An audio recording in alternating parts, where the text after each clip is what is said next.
Hi, I'm Chris Packham, and you're watching Link TV. Hello, I'm Emma and you're watching Link TV. I'm here today with Chris Packham, who is a guest lecturer here at the University of Lincoln. And he is a well-known wildlife presenter and a keen conservationist.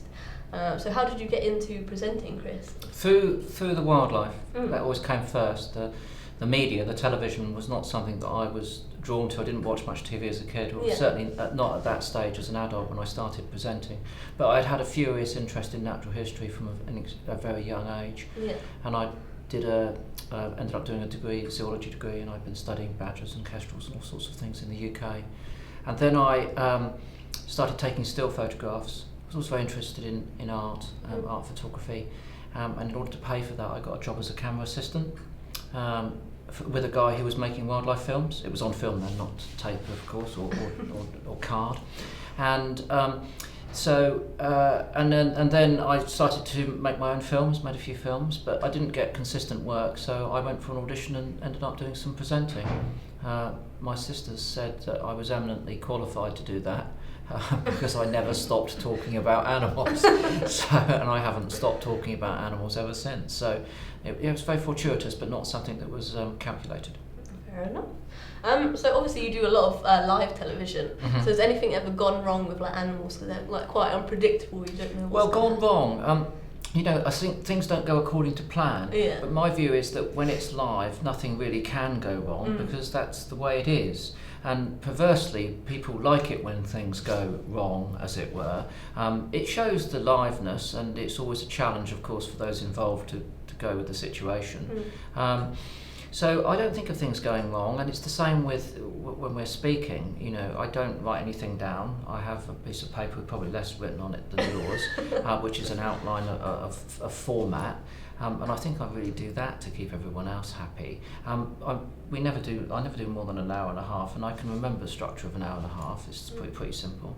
And for me, it's more about the content. And the principal thing I think is important is that my job is to deliver the content with enthusiasm and passion, not something that's difficult to do because I'm enthusiastic and passionate about it. And I think if I were to write it all down and fuss too much about trying to get it word perfect or perfect in any way, shape or form, that would probably detract from the spontaneity. So I always go into live television thinking, what I'm about to do is just have an hour conversation with people who, if they've tuned in, have to share an interest with me. And I kind of metaphorically imagine myself sat in a pub having a chat with a bunch of naturalists about things that we think are interesting. So I never get freaked out, I never get worried or flustered about it. If things go wrong, if I trip over my words, if someone forgets something, that's what we do when we're having a conversation. And that, again, I think adds to the reality of it. But perhaps to more precisely answer your question, yes, of course, things fly off and they bite you, and invariably they don't turn up, or it rains so hard you can't see anything. Weather is the biggest problem, definitely, because it affects the technical side as well as ourselves, or us. We shouldn't be really too badly affected. It's the technical. And the lack of animals is something which, again, I feel quite secure in the sense that if something doesn't happen, then there's always something else to talk about. And that's, I think, and I'm not blowing my own trumpet here because I never do, I haven't really got a trumpet to blow, but if I'm working on a programme about natural history, there are plenty of other things which I'm interested in that I could talk about. If I was working on a cookery programme and the recipe went wrong, I'd be dead in the water. And that's why I think when it comes to natural history programmes, you should have naturalists presenting them and not cooks. Not that there are any cooks doing it, but you get my point.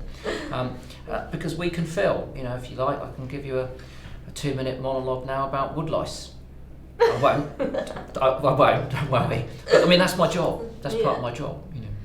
So what has been your favourite programme or episode to film so far? It's very difficult to have a favourite. In terms of series, I like a narrative. I like the idea of having a story which runs through each sequence, and then through each programme, and then through a series. So that when people get to the end of it, they feel that they've been on a journey, they've learned something, and they've gone from A and they've got to B, and it's been a rewarding experience. So I personally like those sorts of things. And of course, The master of that type of programme has always been Sir Dave.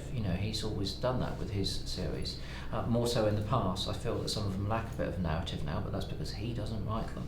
When he did, that was, for me, was their core value, was that storytelling. So I've done a few series. I did one called, rather bizarrely called Secrets of Our Living Planet, which was an introduction to ecology, and I felt that fitted that format. I did one that was broadcast this year, 2016, isn't it, I think, and that was about animal deceptive behaviour. That had a flow within each programme. I don't think it went from programme to programme quite as much. But then equally, I really enjoy doing the watches, Spring Watch, Autumn Watch, Winter Watch, the spontaneity, the challenge of the live TV. There's a great sense of excitement. They're much more of an event. And our audience engages with the programmes. It's about the wildlife in their back garden. That's closest to my heart too. So in terms of enjoyment, I get before the week or two before Spring Watch starts, I start to get genuinely really excited about it. And by the time we finally sit down and start the programmes, please, let's get on with this. It's brilliant, so I really enjoy those as well. So what tips would you give any aspiring presenters? Aspiring presenters, let your passion drive your presenting. Don't try and be a cookery presenter if you're interested in gardening. Focus on your strength and your interest, because the camera doesn't lie. The audience is extremely perceptive. They will see through if a lack of passion. If you're reading someone else's script, they will know whether it comes from the heart or not. Again, going back to Sir Dave, who's the great mentor, everyone knows that it's his passion. They don't need to be told. You can see that the minute he starts talking about his subject. He glows with his interest, and people relate to that. So whatever your interest is, focus on that. Doesn't matter what it is. It could be architecture, it could be medieval history. Go for that. Watch how other people present and analyse it scientifically. Not just contemporary presenters, but also go back to the 60s and 70s. Look at the evolution of how it's changed, the way that people present. People used to have ties and shirts, and they'd speak in a terribly posh way about problems in the world today. And it would be, that was the way it was. Look at how it's changed, but look at the way that they communicate, how they pause, how they use body language, how they gesticulate, how they dress. Break it all down, because there is a science behind it, because it's about communicating effectively. And then just practice. I wouldn't stand in front of the mirror, I'd stand in front of a camera, I'd record pieces. I'd analyse them back, hate yourself really hard, and continue to be incredibly self-critical. I know I don't watch myself on TV. I couldn't bear it, because I don't like myself in that way at all. But I think that I would suggest that would be the thing to do. And then, when you've done that, maybe think about making a short film. Do a 2-minute piece. Do a mix of straight pieces to camera, talking down the lens. Do some, actuality pieces where you're just doing something and you might occasionally glance at the camera, and then do a bit of voiceover on top. Don't make it too long, because quality is best condensed. And just practice. Get a bunch of mates to get a camera and a microphone and give it a go. That's what you really want to do. And then finally, that's the only surefire way of achieving any success is to work really hard. I suppose there's a lot of competition, but on that account, if you're standing up when everyone else is lying down, you'll get ahead. So work hard. So you're on TV tonight on BBC Two at 8 p.m. With a new series called Cats v Dogs. So can you tell us a bit about what it's going to be about? I was slightly trepidatious about going into this project. There've been a number of cat and dog programmes recently. I don't like repetition. If I see something on TV and someone's telling me something I already know, it's off. It's just off. I'm not interested. I want new things. So I knew that there'd been a range of these programmes. So when they said, "Are you interested?" I said, "Well, I'm very interested in dogs and the evolution of dogs and human interaction with these animals. I'm a passionate dog lover. I got to my own dogs, but I don't want to do a programme where we just say the same old stuff, So the drive from the outset was that it had to be new science, and we'd have to integrate it with some stuff that was already known. You can't have too much presumed knowledge from an audience, so you've got to have a platform. But the drive of the whole programme was new science. I think we pretty much achieved that. It's entertaining to the extent that it's cats versus dogs, and there was this sort of idea that one might be against the other or one might be better than the other, which is entirely nonsense, of course. They're both great animals. How we keep them as pets, or how suitable they are as pets, well, then there's a difference, because they are very different species.